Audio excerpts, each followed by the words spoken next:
Hi, and welcome to another edition of the Hippo Brain. Here is where we have hippo-sized conversations with people with hippo-sized brains. Today is very, very interesting because we got on our channel Nigel Morris. Nigel is one of the foremost brains of marketing. He spent more than 26 years at Dentsu at various different avatars. And right now, he's moved on and he has investments in more than 30 plus companies. And they are on data, analytics, marketing, ad tech, martech, and you name it. So extremely excited. Today, there is a lot to learn from Nigel, his life and his work and his thoughts.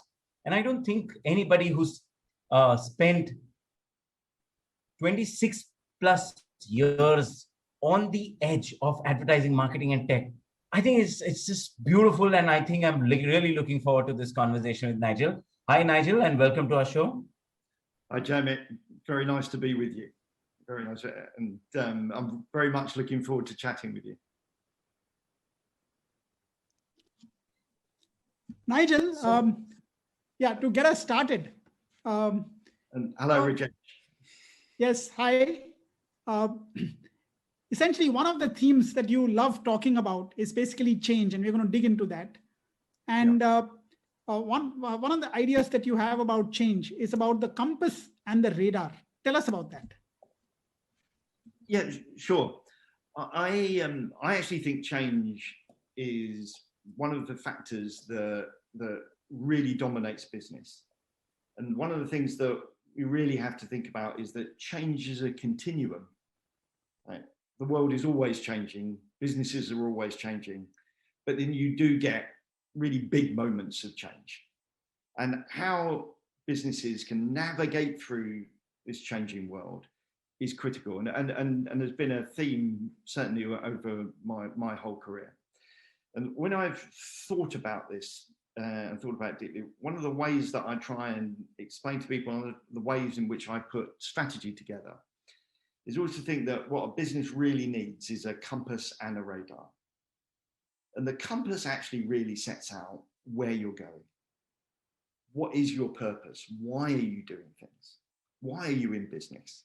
What is your mission? What is your vision? What are your values? And these are really important to establish, not just on a piece of paper, but they should actually really be governing everything and just really driving your decision making. And funny enough, that I always think the companies that do that best are the ones that really are able to build trust and reputation. Trust and reputation with all of their stakeholders, from their people, from their customers, from the consumers generally. And because if you think about it, where does trust come from? Trust comes from people saying what they're going to do and then doing it again and again and again, because they're driven by a consistent set of values, driven by a consistent purpose with a vision and a mission that everyone understands and can go with. The problem is, right, that's great, right, but it doesn't actually take into account what is happening in the environment outside, what is happening to the context of your business. So really understanding that requires a radar that you can then use to see what is happening to competitive activity, to regulation, to trends in consumer consumption, mobility patterns, even down to whether, and of course, to pandemics, where everyone, those businesses that really understood something really serious is happening, and we're going to move and we're going to pivot really quickly to a new set of not just regulatory requirements, but for their own staff, for their customers, to the way they deal with all their, to the way they deal with their suppliers and their vendors and their supply chain. Those companies that really had a sensitive radar were able to pivot more quickly. And then you get the interrelationship between the two things. And this is really critical at the moment, because, and I think it's a good way of thinking about the compass and the radar again, because, and I know, Rajesh, you've got this amazing business now, but again, we're going into a world which is coming, hopefully, out of the pandemic. But what are those changes in consumption patterns and mobility patterns that are going to be more permanent? What is going to happen to the regulatory environment, to different forms of legislation? What's actually happened with, over the last 12 months, technology accelerated and amplified in almost every single person's life? What are the longer term implications of that? How does that external environment, all those things that we've picked up, how do we need to inculcate those? How do we need to integrate them into our longer term mission? And it's funny, I think strategy and the ability to set really strong corporate strategy requires that, you know, as I say, the consistency around your purpose and your mission, your vision, and your values, which builds trust and reputation. But the agility, the ability of flexibility to respond to your context in the short term and understand the longer term implications to bring that into nuancing where you're going. And the best companies do that really well. And as I say, I think that really builds, you know, really strong performance internally and externally at the same time. So Nigel, if I were to slightly provoke you, one would argue that in today's environment, the radar is extremely critical. The agility is very critical. One would want to say that, see, in India, I don't know whether you've seen it globally, but in India, definitely we've seen 3 major disruptions in the last 5 years. And this, for some reason, has been a recurring theme on HippoBrain. One, few years ago, we had the geo revolution where bandwidth prices just fell dramatically and everybody was there on mobile. Second, there was a demonetization where suddenly a 500 rupee note or 1,000 were just not there. So everybody had to suddenly move to digital currency. And now we're seeing COVID. And what we've often seen is that these companies or companies that look at all these things and try and move around it probably are more important than holding some of the compass there, because the compass, I'm not so sure, and if you allow me to criticize, is not probably as relevant as the radar is in today's fast changing environment, Nigel. Yeah. So I think that's right to a certain extent. However, let me just a great analogy is actually the difference between a politician and a statesman, right? And a politician, right, is always responding to what's there, but whereas a statesman actually balances the ability to be popular with the ability of doing the right thing. Now, the issue is that with the radar, if you move and then you move again and you move again, you can find yourself going in a completely different direction than the one you want to go in. And I think this is what is really interesting is, again, the difference between startup businesses with little legacy, little infrastructure, and their ability and the importance to move very, very fast, and big legacy businesses that can't move so fast. Now, that doesn't make them bad businesses. That doesn't make them less important, because quite often they employ huge numbers of people. And a great thing about strategy, I think there's always remember, is there's only one thing that you cannot change in strategy, which is where you start from. Right? You can change everything else, right? But if you employ 100,000 people and you employ those 100,000 people, and you've got to do something with that. I mean, it's very interesting. If you're a car manufacturer and you built up those plants, all of the things that made you really successful 20 years ago are the things that are likely to make you less successful moving forward. Right? So it's then, but how do you take that operational excellence and some of the things that you've got and then repurpose that for the modern world? And the ability to make that transition, I know, Dammit, you're involved in business transformation, and that's what it's all about. How do you actually understand the outside to able to transform the core? Or every business will just go bust and we'll leave it to the new businesses. But I'm not sure that would be very successful either. So I think that in periods, which is one of the things I was trying to say, in periods of high change and stress, the radar does become probably more important in some ways than the compass. But in other ways, the compass maintains its importance because, again, in high periods of stress, trust becomes really important. Trust becomes about how do you keep people, how do you keep your suppliers, those are really important things. So Nigel, building on that, I think there's a lot of literature, a lot of books written on how do you develop vision, etc. Jim Collins' works and so on. Yeah. I think there isn't probably enough on how does the company build and develop its radar. So, yes.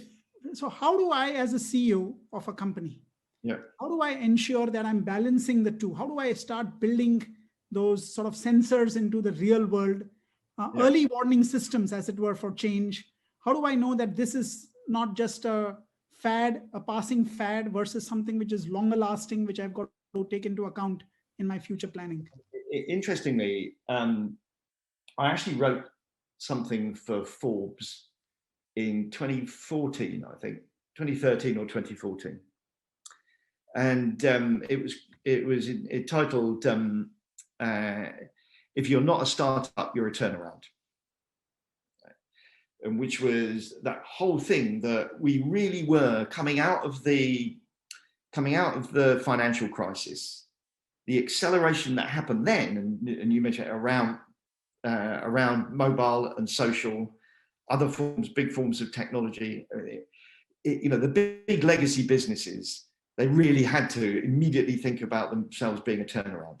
And of course, one of the things I always also think is the more successful a business has been in the past, the more vulnerable it is in the future, right? Because quite often, people love to look back at all their success and feel the trappings of that success.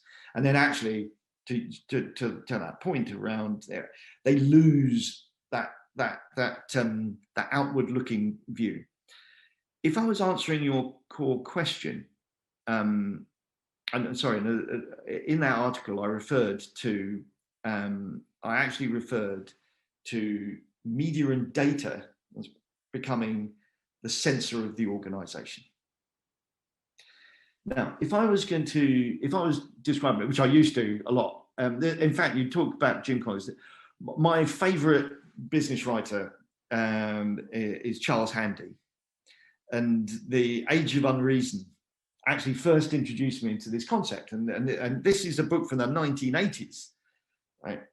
And which was around the frog, which is if you take a pan of water, cold water, and put it on the stove and put a frog in, slowly the water gets warmer. The frog thinks, this is a nice changing environment. I feel a bit warm. Suddenly it gets too hot. He's lost all the use of his muscles. He can't get out and he boils to death. If you take a frog and you throw it into boiling water, it jumps straight back out. And so my point was that businesses surrounded by a changing technology environment, regulatory environment, changing consumer behavior, if they do not adapt to that external environment, they will boil to death. They'll fail to be successful. And this has happened. This is the Kodaks, the Nokias. I mean, I remember we pitched for Nokia. I think it was the first global full service digital marketing pitch in 2008. It was the first Q1 2008, and we pitched up at Nokia, and everyone loved Nokia as a business. It was up in Finland, and the title of the pitch was 40-40. How did you take 40% of the world's mobile penetration and change it into 40% of the world's usage of the internet? Right? Amazing, right? And we won the pitch. And what was phenomenal was, obviously, we had, this was probably 6 months after the launch of the iPhone, and they were responding to that. And in the pitch, we got a pair of Adidas trainers and an iPhone 1. And we said, right, you open the box of trainers, you take out the brand new Adidas trainers, right? What happens the second you take them out of the box and you put them on is they start to get worse. they get dirty, they get smelly, they get worn down, and you throw them away after 500 miles. What happens when you take the iPhone 1 out of the box? It starts to get better. It starts to learn about you. It starts to become more intelligent, because it isn't a phone, it's a computer, right? And you know, I kid you not, after 3 months after we'd won the pitch, I got a call from the CMO who said, and I phoned him up and I said, how's it going? He said, it's terrible. I said, what do you mean terrible? He goes, oh, your team don't understand. So I said, all right. So I flew up to Helsinki, and we had a great chat, and I loved that company. And there's some fantastic building on the edge of this lake. It was beautiful, free food everywhere. I mean, it was amazing, full of young people, energy and everything.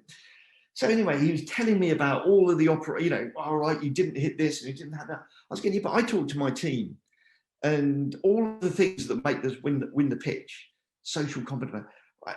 You know, we're not delivering, you know, you don't want to do them. They said, oh yeah, no, but we need to get the basics right. I said, yes, but what about the iPhone?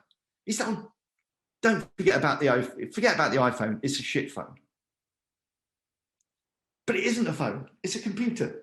and what it was, this was an absolutely brilliant example of where they'd been so successful, and they created this environment which was incredibly insular, right?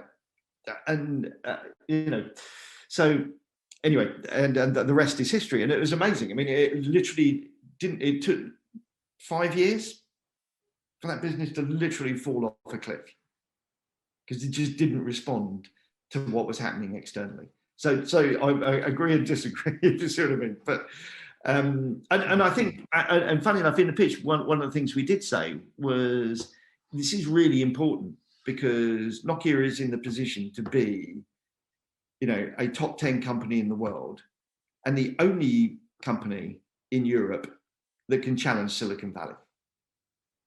And it failed. And it failed to do that. And whatever one says about, and the press want to say about, you know, the big platforms, you know, and the Googles, they're incredible businesses with incredible people. They know, they really understand how to scale, and they're incredibly responsive, you know, and you know, and obviously what we see coming out of China, what we see coming out of India, are are building really big, high responsive businesses. And funny enough, so the thing that's changed and will continue to change, of course, is the radar is getting fueled by data. Huge amounts of data, which is where I quite often think the frog is almost, I like to think of a seal and his whiskers now. And the seal's whiskers can feel a fish miles away, can actually follow a fish based on the air coming out of its gill, because they're highly sensitive, can't see anything, but they're using the data that comes in, because the whiskers are really electronic, they're data receivers. Right? Think of them like that. And they're getting that data, they're translating that data, and they're acting on where to go. They can actually build the structure of the fish in their brain from the information they're getting from their whiskers. And that's what businesses have to do at the minute. And you know, one of the biggest things that's hitting legacy businesses at the moment is because they do not have the structures and the processes and the people and the culture internally to be able to, all the data management skills, and you must come across this, Jamit, all the time, to take that data in, understand the data, understand, process it, and then be able to act upon it, right? And not enough companies have taken data into the core of the business. It sits on the one side. I mean, one of the biggest frustrations in life, I think, you know, business, is where they have their CRM, right, is run by a completely different organization to their media. CRM and media are hitting the same people. The CRM ones, you know who they are, but you're still hitting them with media when you don't know who they are, or they're segmented or whatever. And actually, great companies, again, have brought those together. Like, because media is really important to build the brand. Obviously, CRM is very important to build the relationship. But actually, you want those two things working in harmony, not against each other. And informing each other as well. And I think this is a really big challenge for organizations and a massive challenge for the heart of marketing. But without a doubt, competitive advantage, the biggest driver of competitive advantage at the moment is data asymmetry. Who's got more data and who can act upon it most. Which is true, Nigel. I kind of agree with you, and I've spent some amount of time on transformation and trying to understand it. My take is that typically a firm does not die because it does not know. There will always be 2 or 3 people in the system who know it. Yes. To make this work, the top management needs to trust. Now, in a business like this, where there is transformation happening or where you see something new coming in, the size of that business opportunity is so small that you are never going to put your best people, you're never going to put your best resources, you're never going to do anything about it. And you're waiting and you think it's someone small ant passing by, and it slowly goes in. And I agree with you that probably the profits are at its all-time high before it's going to die rapidly. Yes. I mean, it's I'll tell you a story. It's fascinating. One of the reasons, that I think Aegis was very, very successful was I went to the board in the height of the .com crash, and put together a proposal to start a digital business, which became Isobar. And and what I said was, look, here's all the headlines: the end of the internet, the bubbles burst, all these businesses that built up huge valuation very, very quickly collapsing.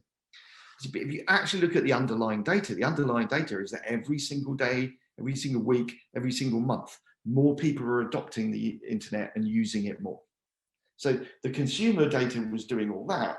What you had was the financial bubble that just went down there. And I'm sure you'll remember that, Rajesh. And what was interesting was, and there got a few people going, well, yeah, not sure we understand. But the CEO, a guy called Doug Flynn, was an Australian guy, and he was like, there's something really in this. Go away and develop a plan. And I remember, to take your point, Jamie, I used a bit of psychology. And I can tell you another story from my previous career where I failed in this task. But using that experience, I went into the board, and the first chart I put up was $300 million. It was a huge, great big boardroom, and the type was sort of 6 foot by 2 foot, right? And it was just $300 million. I paused, said nothing, just paused. And then I said, look, we can build from nothing. We can build a $300 million revenue run rate business by the 31st of December, 2005. So it was far enough away, right? So it was just nearly 3 budget cycles away, far enough that no one could prove that I wouldn't, but near enough that they could feel the money and it would make a difference. And what was fascinating is they went, right, okay, well, how much is it going to cost to build? And I went, well, I haven't worked that through yet, but here's the strategy. And so it's like, okay, we'll come back and present in 2 board meetings time. Come back and present. Back then, just coming out of the .com crash, so many like small digital businesses had either gone bust or had struggled through because they were brilliant with brilliant founders, but they were kind of tired. Everyone was tired of explaining how important the internet was going to be. How is it? And then I would come in, talk to people about a vision for the future that they could be part of and part of something bigger. And we acquired some utterly fantastic businesses around that. And we acquired in Korea, in Taiwan, in China, in India, as well as Germany, France, Poland, Russia, America, Brazil. It was fantastic.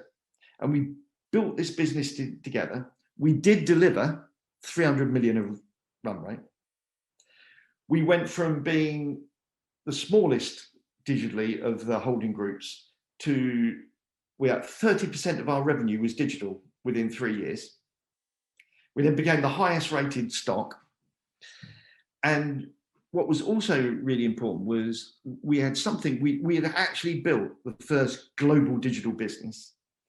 But what we also did was we reflected, again, if you remember, I remember doing a presentation, I think it was ad tech, in San Francisco in 2002. And at that stage, I asked the audience about mobile. Only 50% of the audience even knew there was an SMS function, and only 20% of them had ever used it. And mobile was nowhere in the US. And then you went to Tokyo, and I remember they were already using their mobiles to pay to get onto the Narita Express. And so there was this massive difference around the world of the way that digital had developed. And so we actually made a benefit of that, which was the whole ethos of Isobar was a global garden of diversity and bringing together the best of the internet from around the world. And that again created a fantastic culture within the business of actually again celebrating all the different differences, right? So when everyone came together and shared the learnings, we could start to see how things were coming together over the next 5 or 6 years, which was an amazing privilege to be part of. And now, when you look at the seals whiskers, the sensors, these 30 companies that you are involved in, essentially are working like, giving you the inputs. Well, that's an interesting way of putting it. Yeah, I mean, there's a whole number of, I think almost every successful business and every successful startup has to have that. Right at the core of what they're doing, is how are you collecting data? How are you utilizing that data? How does it become, it's not just part of your strategy, it's part of your culture. And I actually do want to come back to something that Jamit said earlier about, what stopped, why do companies fail? Because actually quite often it's because of people and it's the internal dynamics, which is very, very true. And I'm involved in it. I'm on the board of a business called Guyana, which is a no-code data science business. Actually, it's a really wonderful Indian woman who founded that business called Joyita Das, who actually she wanted to be when she was 13, she wanted to be the first Indian in space as an astronaut. She ended up running a big team in Cisco, then went to do her MBA at Oxford, and she and this other guy started this data science business. That is really, really interesting about trying to revolutionize and make data science applicable to operators so that, people like me can become our own citizen data scientist, because it's as easy as drag and drop into, it's easier than Excel to use. So that's going to be very interesting to see where that goes. I'm in a couple of really interesting AI businesses, one called Faculty, which has been building right at the start of that. They were already building the AI strategy and capability for the National Health Service in the UK when the pandemic hit, which is, again, fascinating to be involved with, of really understanding because in the end, as you know, artificial intelligence is really a function of the gain of the quality of data that comes in, the ability to, so some interesting business. A brand new business I'm just invested in this week. I think last week, one of those is something called the Circular Style, which again it's a brilliant AI scientist together with a marketer coming together, right, to actually develop the first really proper model for second-hand clothing, which is new to you, which is the ultimate way of making it sustainable. Because of course, the problem has always been, you can't measure the SKUs. You can't actually, there's no stock, there's no nothing. How do you actually measure and bring a marketplace together? And of course, the only way to do it is through AI, right? And they've built a really interesting model. So there's fantastic models coming out. I'm in a synthetic media business, which is fantastic. I usually have a look. The most famous thing they did was for David Beckham doing an advert for Malaria Must Die, where he is speaking in 11 languages. Right? And again, it's AI-driven synthetic media, because one of the issues that we all face in marketing is that media is fragmented and atomized. Our ability to be addressable almost down to the individual person is there. But it's very difficult to get the content to match with that personalization. The more I know it's you, the more you expect me to be personalized to you.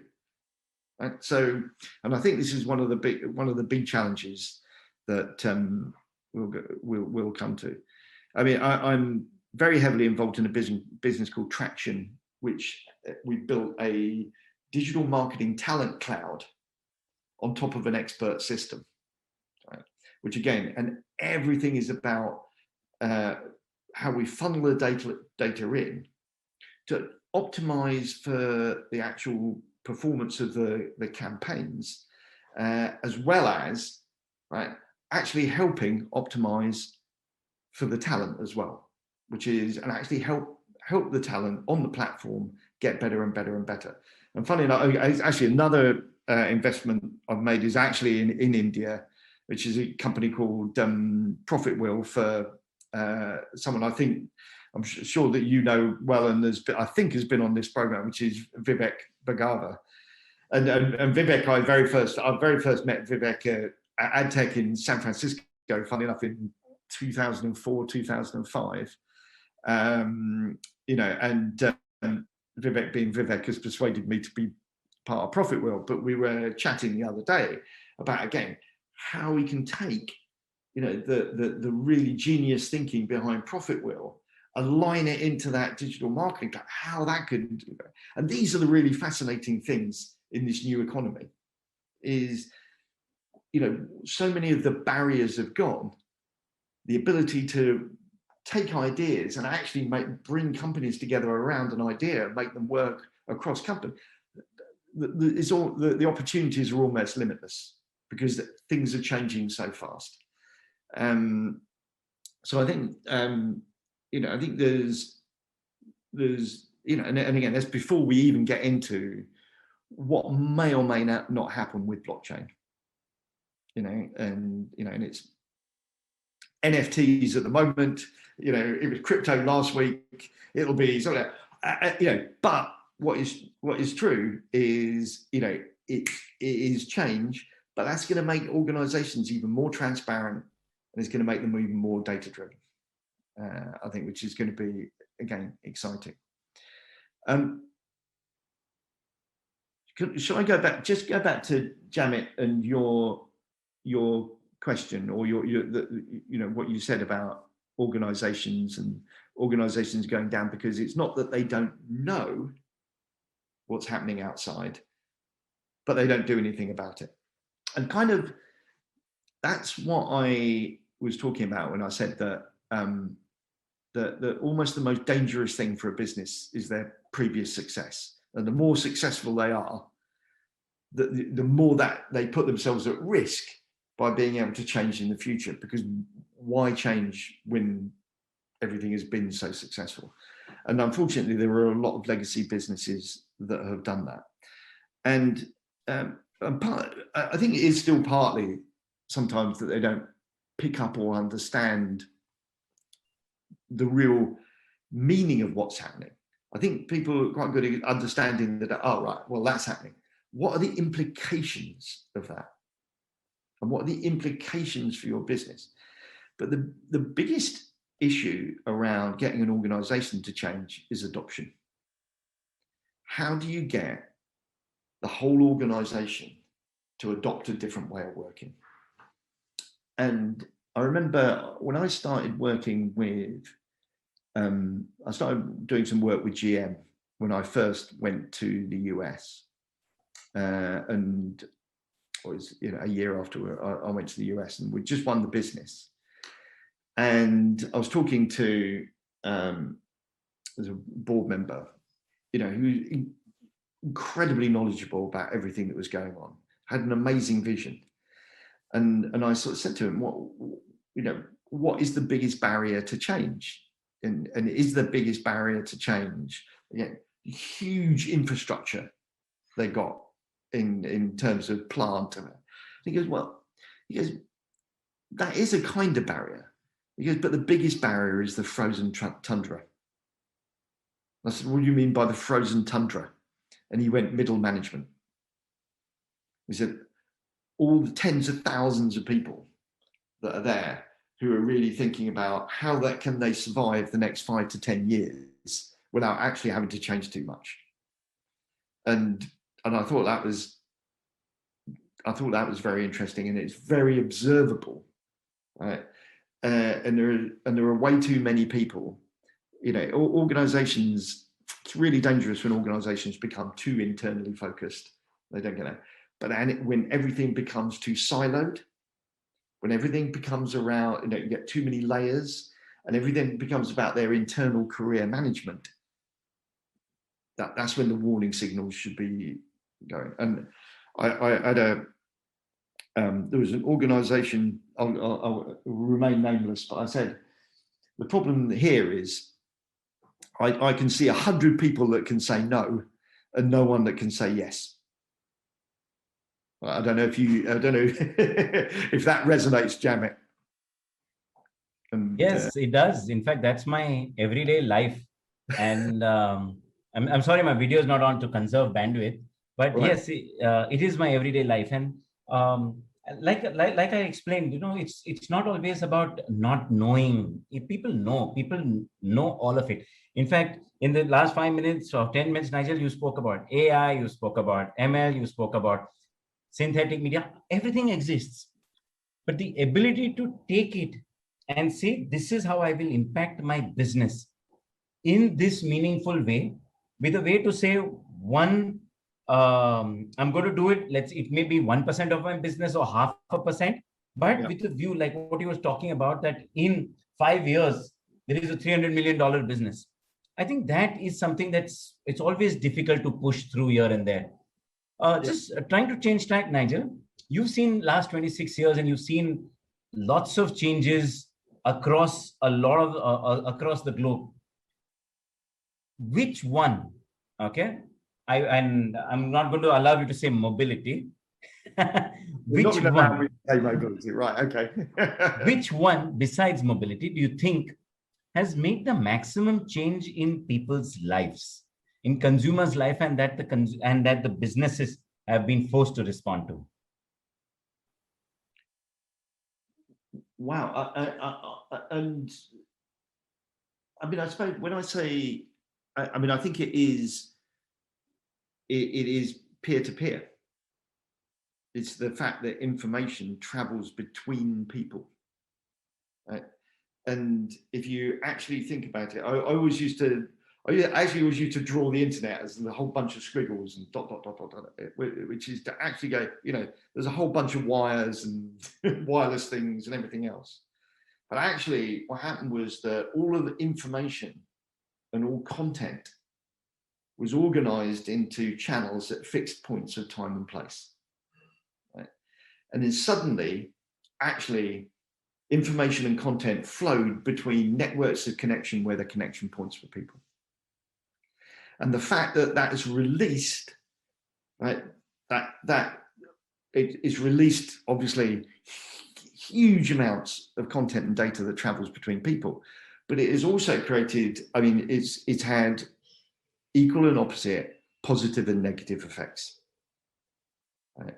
Some of the positive effects, of course, are, funnily enough, the negative effects quite often appear more in the news than the positive ones. But there's been a huge upswing of, democratization of media, democratization of information. We can pull information down so quickly. Right? The difficulty is that people have self-selected themselves into echo chambers, and that's been a very damaging thing. Now, there's no one to blame for that. What it is you can argue that some of that's been commercially exploited, but again, I'm not sure that you can blame people for doing that. I think that legislation, right, the ability of regulators to understand what is going on, is still a decade behind. It's a decade behind. And I don't think the regulators have a sense at all of how this is working. And so a lot of regulation will come around data sharing, but they wouldn't understand basic second-party cookies that need to get shared. And I think regulation stays way behind. And I think what you speak about vision and the ability for a company to hold true to its promise is something that would probably work. But Nigel, your answer on peer-to-peer is far more deeper than it seems so. I think what you said is extremely interesting, because what has happened is the conversation between brands earlier used to be one to many. Yes. Now the brand is built peer-to-peer. So just a few weeks back, we had the Indian Ethnic Co. A bunch of ladies, a mother and daughter conversation, and 100 million business built on social media. And the whole idea is, how do we get more viral, more views? And good conversations and good content have the ability to keep paying more and more. And this is fundamentally understanding that advertising traditionally was one is to many, but the network and the internet, for whatever it is peer-to-peer. I'm not so sure how many people get it. And I think what you said is very interesting, Nigel. And I think it's very interesting what you just said then about building brands and building businesses in that environment, because it's a fundamentally, over the last 20, 25 years, that has become a different discipline. Building the brand 20 years ago was all about control, if you think about it. And you had your brand book, and it's what you could do. And everything was about stopping people interfering with your brand and your trademark.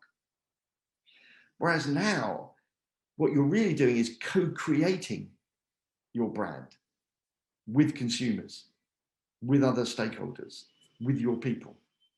And actually that's much more liberating, is that everyone, your brand is as valuable as and important as it is to other people, not what you make it. And that's a really, that's a very, very different thing. I'm actually interested. I'm chairman of a really interesting consultancy called The Upside, which in a really tangential way, what it does is, firstly, the focus is around better business growth. Because then, why does anyone do marketing? I mean, sometimes when people say, right, marketing is this, so the only reason that anyone spends a single penny, or should do, on marketing is to grow their business. Either grow it in the short term or grow it in the long term. And the better you can grow it, right, the more sustainable that growth is going to be. But also one of the things that drives the upside, which is one of the reasons I got involved, was this idea of what you're doing is you're co-creating. You're co-creating as a consultancy working with a business, as a business working with its consumers. And actually what then, when you actually develop strategies and campaigns, when you develop brand ideas and initiatives, you develop innovations and you co-create them, everyone has ownership, which comes back to your issue, Janet, which is then that drives ownership and adoption inside the business. So many businesses do not actually adopt their transformation strategies. It's because there's something pushed down from the board. All right, here you are. And a transformation strategy is done to you as opposed to something that you're part of. Because in the end, unless it is operationalized within the business, unless it is owned by the people who day to day are running that business, who are in a call center, who are in the retail store, who are answering the phone, whatever it may be, who are producing things, right? Unless they have some ownership of it, it won't get adopted and the business won't change. And again, the great saying that culture eats strategy for breakfast is true. If your culture is one that leans into change, if you've stimulated, and this is where my compass comes back in, I'm going to argue again. People know where they're going, because if you don't know where you're going, you can't follow. That's true. And if you're a leader, unless you're telling people where you're going, they can't follow you. So to be able to do and bring that in to the culture of the business, so that great ideas are current. And as to your point, businesses that understand that they now live in this peer-to-peer world, where there aren't any false barriers, where actually we should be open to everyone. This is an exchange of ideas. It's an exchange of information. It's an exchange of content. That's the world we live in. And, the ability to function in that is quite different than it was 25 years ago, which is why, processes are important. Operational efficiency, operational excellence are all really great, right? But that just keeps the wheels going, right? But where are they going, and who wants to be on board? I think what you're saying also is interesting, Nigel. Yeah, sorry, I'll just again go off video to be there. So in sense of operational efficiency being important, but yeah, when I worked with startups, I realized that operational efficiency is second. Getting traction and getting some kind of business going is far more important than operational efficiency. And when most legacy businesses try to do something around innovation, they try and move faster into operational efficiency than into traction. And I think that's a nice learning that I'm going to take today from you. But Rajesh, any your reactions and any questions from your side? I'm sorry I interrupted you. Yeah, Jamit, I think if there has been one defining feature of what Nigel has talked about today, it's really about change. And if you look at Nigel's own life, it's been defined by change. Nigel, you started in the world of fashion. Yep. And then Dentsu, multiple businesses in a 26-year period. And then now investing in change very directly with the startups that you're working with. So This question really is about what has not changed in your life through the years.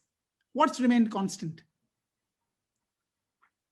That's I'm going to be slightly self-serving, right? And the one thing that I've tried to do with it is maintain integrity around, right, the idea that you're trying to put forward, and you're trying to do that for the right reason. And I do think, and someone once told me that pejoratively that I was too long-termist, and I really believe, that if you set your sights on the longer term, but you are focused on the day-to-day as well, right? That's the right way round to do it, not the other way around. If you're really focused just on the day-to-day, you'll never get your head to look up, right? And I think that's important. For me, I think that the thing that, and just from, I suppose that's slightly related, and I would say that what's been the most consistent thing is the importance of trust. and the nature of how you gain trust, the nature of how you earn trust, and how easy it is to lose that trust has changed quite dramatically. The importance of trust hasn't. And in business, if you think of, who do you want to do business with? Who do you want to work for? I mean, again, if you have to buy people's trust, if you have to buy people to want to work for you, you're always going to pay more, right? If you trust your people, if you put them into an environment in which they can trust you, right, you've earned their trust, and that comes, and they'll work doubly hard for you, and I think that's true in every aspect of business, and I think it's very underrated, should I say. I think that there's some, I'll give you one, just other things, that just, I think I always used to go by the mantra, which I did first learn in fashion, which was volume is vanity, revenue is sanity, and cash is reality. And and I think that, again, having strong business discipline, right, still makes a lot of sense. Some of the business disciplines in technology, have been shaky at best, because but some of the lessons I learned, and funny enough, just going very quickly, I worked in fashion and textiles for 8 years, 63,000 person business, Coats Vela, second biggest textile group in the world. And at one point, at the start of the 1990s, it was the second, textiles and fashion were the second biggest employer in the UK after the government.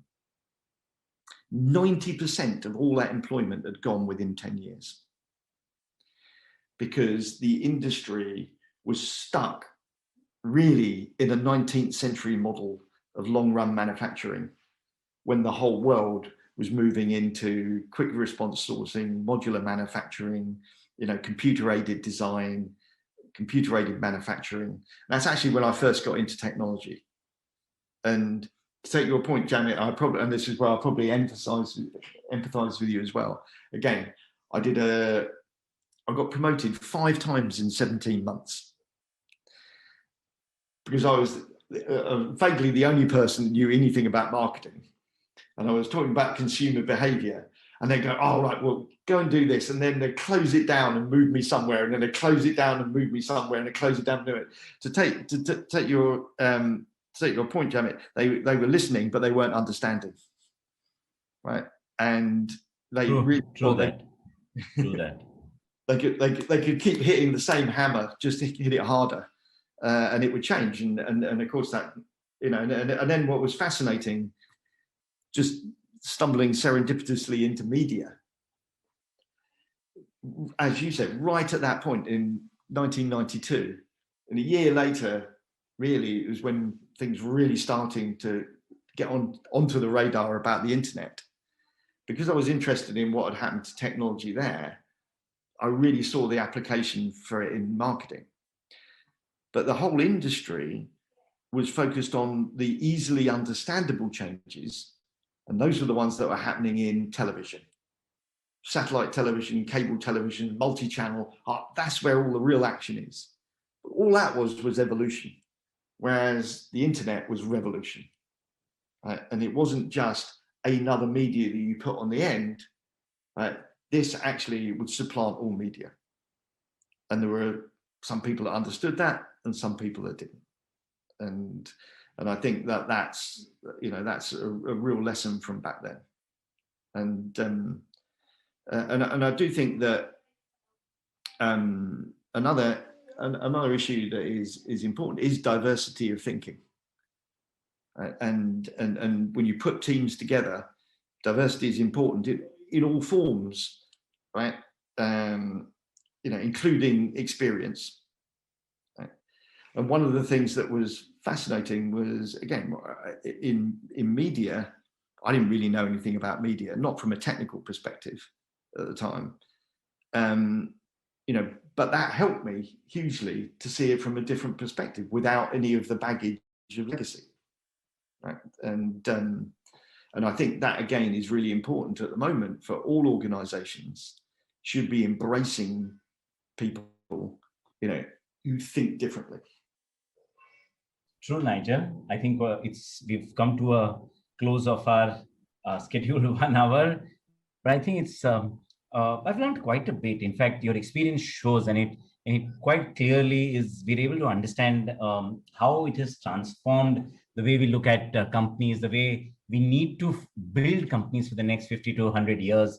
And I think I cannot emphasize, I know I've spoken about it before in just 5-10 minutes back, but I cannot emphasize enough the concept of peer-to-peer and the ability, therefore, to leave the brand in the hands of the consumers directly. And obviously that has a death for the brand book that you and me have more than happily created many, many times over a period of time. And the ability to look at vanity, sanity, and reality. I think it's interesting.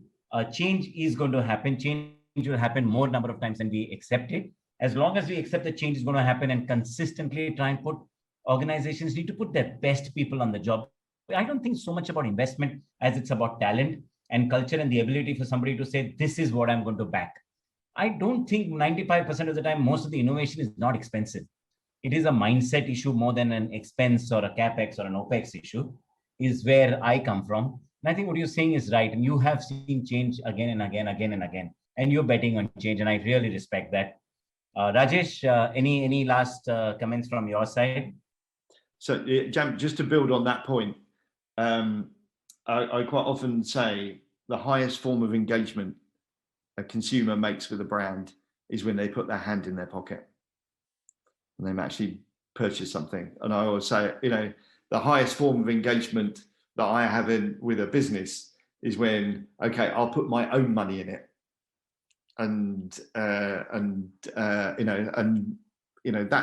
That's a commitment to belief in the business, and I expect to, again, I invest because I love an idea, but I also want to be, I want to be involved in that journey, because that's going to take you into different roads, and those different roads and different change scenarios are the things that are exciting. They get us up in the morning.